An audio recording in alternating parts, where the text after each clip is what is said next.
শৰণ চাৰি প্ৰকাৰৰ শৰণ চাৰিটি হয় চাৰিও প্ৰকাৰ চাৰিও শৰণ মাত্ৰ হৰিনামে সাৰ দণ্ডবত জানিবাহা দেহাৰ শৰণ ইন্দ্ৰিয়ৰ শৰণ জানা শ্ৰৱণ কীৰ্তন নিয়ম সংযম জানা মনৰ শৰণ ভক্তক জানিলে তত্ত্ব জীৱৰ শৰণ দণ্ডবত জানিবাহা দেহাৰ শৰণ দণ্ডবত হৈ শৰণ লওঁতে দণ্ডবত হৈ মানে লাখুটি প্ৰায় দণ্ডবত হৈ ঈশ্বৰৰ আশ্ৰয় গ্ৰহণ কৰিব লাগে দণ্ডবত জানিবাহা দেহাৰ শৰণ দেহাটোৰ শৰণ হ'বলৈ হ'লে দণ্ডবত হ'ব লাগিব এক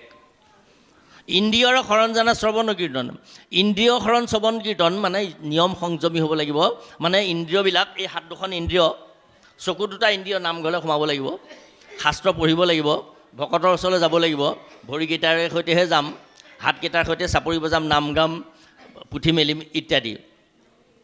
নিয়ম সংযম জানা মনৰ শৰণ